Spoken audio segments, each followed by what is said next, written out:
I'm the out-of-body atheist. Welcome to my channel. None of my videos are intended for a younger audience, but this one especially, because it's about masturbation, I'm going to have to ask you to switch away unless you have a note from your parents and you can give it to me. Masturbation is a big deal in some religions. In the comments on some of my other videos, I have been accused of straw-manning specifically Christians, although I've tried to make points that generalize beyond Christianity itself. In this video, I am going to be dealing with comments made by one Christian person. And in order to avoid claims that I'm straw-manning him, I will show you what he says before I respond to it. I am not punching down. I have like 30 subscribers and he has 130,000 subscribers. So that's at least 130,000 people who are cool with what he has to say. Say hello, Nick. What's going on, guys? It's Nik Keswani back for another video. Today's topic is going to tackle something that might make people feel uncomfortable, but it's extremely important for us as Christians to address it, especially in a time where this grave sin is destroying the lives of many people. So right out of the gate, we have some pretty heavy claims. Masturbation is a sin and it destroys lives somehow. As an unbeliever, I'm not particularly interested in the sin part, but since it doesn't hurt anybody, it is always interesting to think about how a thing that is innocuous can be a sin. I mean, really, if you're a Christian in America, you can call anything a sin. So calling things a sin is a great American tradition. I'm not knocking Nick for doing that. The claim that masturbation can destroy lives is a bit of a concern for me. And I think that's because in this country, Christians specifically have made this into kind of a self-fulfilling prophecy with their heavy-handed culture of control. Those of us who are not Christian tend to experience little or no negative effect from having an occasional wank, whereas Christians can spend hours out of their week tortured about this. But I do think it's worth asking right up front, would masturbation be so traumatic for Christians if their religion did not load them with guilt about masturbation? We live in a society that normalizes and celebrates behaviors that can be spiritually harmful. One of these behaviors is masturbation. Today, I'm going to speak on this subject not only from a biblical perspective, but also a scientific one as well, emphasizing that what we do in private can not only affect our spiritual walk, but also our physical health. So several more points in rapid succession. One thing that Nick does that drives me a little bit crazy is that he will just read through his script without pausing even for a breath. Mad props for Nick and his circular breathing. I believe that probably serves him well on his other channel as a Christian hip-hopper, but it does make editing a response video really, really tricky because it's hard to just get in there and stop it in time. So first of all, we normalize human sexuality because this stuff about it being spiritually harmful is bullshit. High control religions like to limit what people are allowed to do and feel good about because exerting control over those areas in their lives allows you to exert control in other areas of their lives. If you can tell someone how to sleep, how to eat, what to think about, what to talk about, you can control anything they do. And that's just creepy. There isn't any evidence that human sexual activities cause any harm in most cases. Masturbation and enthusiastic consensual sex, if proper precautions are taken, are a healthy part of being a human being. I am super excited to find out what scientific evidence Nick has to offer about the harms of masturbation, because I haven't seen any. I suspect I still won't see any. We're going to explore the story of Onan in Genesis 38 and learn about the consequences for wasting your seed. The story of Onan isn't about wasting seed. I struggle with the fact that so many Christians go there, not just like evangelical Christians. When I was regularly attending LDS church here in Utah, they would talk about the story of Onan as well and use that as an argument against masturbation. But what that is a story of a man who made a verbal contract with his God that he would help continue his brother's bloodline, and he was like, nah man, I want this stuff, and he broke his contract with God. There isn't any masturbation in the story. When you're with a woman having intercourse, you're not masturbating. Christians do a lot of screeching about stuff from the Bible being taken out of context, and that's why this particular story in this context drives me absolutely nuts. What was the thing about the moat and the beam and the other part of the Bible? You guys, stop taking your bullshit out of its bullshit context, okay? The story of Onan is about how, if you know that your God exists because you've had an actual conversation with your God and you've made a promise to your God, you should probably keep that promise because that God is a genocidal maniac and will probably unalive you if you break your promise. And I will also reference a study showing that masturbation nearly lowers a man's testosterone by 46%, leaving men weaker and less empowered. Testosterone is linked to muscle mass, but nobody outside the manosphere thinks that low testosterone makes you less powerful. That's some Andrew Tate level nonsense. Testosterone levels fluctuate naturally around some mean value. Everyone has a different mean testosterone level, and everybody's testosterone level will fluctuate around that mean. Testosterone levels tend to be higher in the morning and drop throughout the course of the day. Testosterone levels also naturally decrease as we age. Let's start with the story of Onan. In Genesis 38, Onan is commanded by God to fulfill the Levirate law, which required him to marry his deceased brother's widow and father a child on his behalf. This child would carry on his brother's name as well as his inheritance. Thanks, Nick. That's some vital context. Onan needs to get his brother's wife pregnant because his God wants him to continue his brother's bloodline. I think it's fun to think about how a lowly human can pretty much wreck a supposedly omnipotent God's plan. God's like, Onan, I want you to continue this bloodline. And Onan's like, nah. This is the Bible coming straight out and saying that their supposedly omnipotent God's plans can be wrecked with a puddle of jizz. However, Onan selfishly refuses to do this duty and instead spills his seed on the ground to avoid conception, as we read in Genesis 38, 9-10, where it says this. But Onan knew that the offspring would not be his, so whenever he went into his brother's wife, he would waste the semen on the ground so as not to give offspring to his brother. And what he did was wicked in the sight of the Lord, and he put him to death also. There's the passage in context, and look how Nick actually highlighted the least significant part. He's focusing on the semen, but the assignment was to impregnate his brother's wife. Spilling his semen was not the sin. Breaking the promise was the sin. Spilling the semen was simply the mechanism by which he broke his promise. Not having sex with his dead brother's wife at all, and not spilling any semen, would have had exactly the same impact. It would have been a breaking of his promise to his God to continue his brother's bloodline, and there would have been no spilled semen, but the sin would have been the same because the promise would have remained broken. The part to highlight was so as not to give offspring to his brother. I mean, the whole story is bullshit, but don't bullshit your own bullshit, Nick. Now, Onan's sin was not just him wasting his seed on the ground. It was about his rebellion towards God's plan, his selfishness, and his refusal to honor God's command to carry on his brother's lineage. The semen wasn't the sin at all. There was a promise to carry on a bloodline that was broken.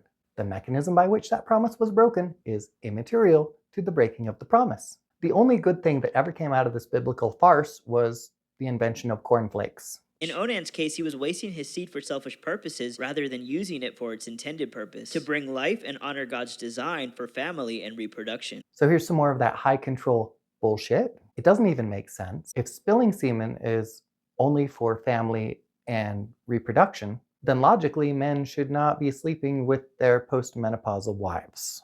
Is it a sin for a naturally sterile man or woman to get married, since any sex that they have is going to have the same effect as masturbating?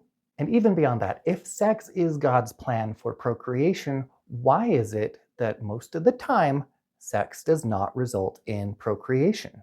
Why do so many pregnancies terminate naturally, often before a family knows that the woman is pregnant? Why are so many of God's plans so bad? Masturbation also involves wasting your seed and abandoning God's gift of sexuality. It's a selfish act fueled by personal pleasure, rather than fulfilling the purpose of intimacy and relationship that God created within the marriage covenant. Masturbation is an act usually done in isolation, disconnecting yourself from God's plan for sexual expression, which in turn leads to sinful desires like lust and covetousness. Covetousness in the Bible is about ownership. Women belonged to their fathers until they got married, and then women belonged to their husbands. Women were property. That's why there are passages in the Bible where if you have involuntary intercourse with a woman, thanks YouTube for making me censor that, you have to give her father money because you haven't committed a crime against the woman in the Bible. You've committed a crime against her father by vandalizing his property.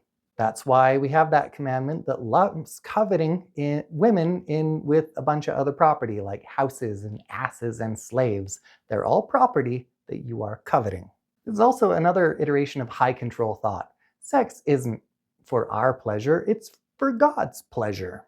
If you're doing it for yourself, you're doing it wrong. High control religions get between their followers and everything pleasurable in order to exert more control. They dictate what you can eat, who you can look at, what sorts of activities you can do, what words you can use, what thoughts you can think. High control religions are gross. Now let's take a look at the scientific aspect of things, which gives us a deeper look into the implications of masturbation. Oh goody, some science! The Bible stuff is actually really boring for me because I don't believe any of it, so I don't care if what the Bible says is right or wrong. I regularly eat shellfish and enjoy it. So I'm excited to see what the science says.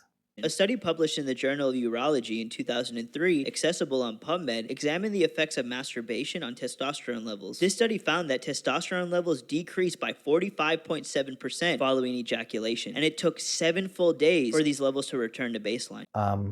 Nick, this study isn't about testosterone and masturbation. This study is about ejaculation and testosterone.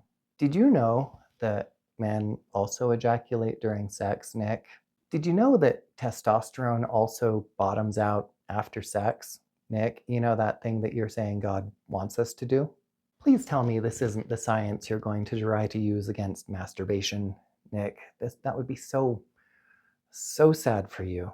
Not only does masturbation have a spiritual effect on the body, but it also has a physical one as well. When men engage in masturbation, their testosterone levels drop significantly, leaving them physically weaker. Muscle loss due to low testosterone is a long-term process, and it is caused by a reduction in your mean testosterone levels, not by a temporary level of testosterone related to ejaculation. That week-long dip in testosterone that they measured in the study isn't going to have any impact in your mean muscle mass over time. Both men and women experience testosterone fluctuations as a part of the normal, healthy function of their endocrine systems. Only incels in the manosphere worry about short-term dips in their testosterone. Testosterone is crucial for strength, vitality, and just your overall well-being. When we engage in behaviors that lower our testosterone and weaken our vitality, we are not living in the fullness of what God has called us to be as men. Are Christian incels a thing? Because I'm starting to wonder if maybe there's a whole part of the manosphere that is Christian. Testosterone is important, but as I've already said, it is normal and healthy for testosterone levels to fluctuate. It's a signaling hormone. These fluctuations are caused by our circadian rhythms, by aging, and yes, by any kind of sexual activity, including masturbation. Low testosterone levels can have detrimental health impacts, but that is low average testosterone, not temporarily low testosterone. High testosterone levels can also cause health issues, including heart problems. But I guess we've discovered some good news. If you suffer from excessive testosterone, you can drop it by quite a bit by having a wank. Medicinal masturbation, anybody? And the same applies for a woman too, excluding the testosterone part of it. Nick, did you know that women have testosterone too? It does the same thing in women that it does in men, except for the whole growing testicles thing. Libido, muscle mass, bone density, and energy levels are linked to testosterone levels in both men and women. Women's ovaries can produce testosterone just as Men's testicles naturally produce some estrogen. Both men and women naturally need both testosterone and estrogen to have a healthy functional endocrine system. Levels of both hormones will fluctuate naturally in both men and women. This is where the Bible and the science align. Has anyone else noticed that whenever a Christian says the Bible agrees with science, they've usually just misunderstood the science? I mean, it's not just the Bible. The Quran has a lot of issues as well, as do Hindu texts and probably every other religious text. It's just right now I'm talking about what a Christian had to say. It's weird how none of those gods seem to be at all familiar with their own creations. God calls us to live a life of strength, vitality, and purpose, and masturbation actually works against that purpose. It's not only spiritually harmful, but it also weakens men physically, diminishing their God-given strength. Nik has two major talents. He can talk for a long time really fast without taking a breath, and he repeats the same points over and over again to pad video length. The original video was just over 5 minutes long, but if you think I have clipped out parts that were inconvenient for me, you are welcome to follow the link in the description to watch his entire video from beginning to end and see what I have or have not taken out of context. So it's reasonable for you to ask, why is this middle-aged man so fixated on what Christians have to say about masturbation? About a decade ago, I spent a pretty long time, more than a year, attending church regularly. This was a LDS or Latter-day Saint congregation, the Mormons. This was back when their services were 3 hours long, and I went for all 3 hours. So you have the sacrament portion of the day that's about 1 hour long, and everybody attends. Then you also have Sunday school, which is usually mixed gender, although sometimes they have specific Sunday school lessons that are gender specific. But there was 1 hour that was always all the men together and all the women together. The men would go off to their priesthood meeting and the women would go to their Relief Society meeting. And being a dude, despite all this, I was still there as a dude. I'd go off with the men to their priesthood meeting.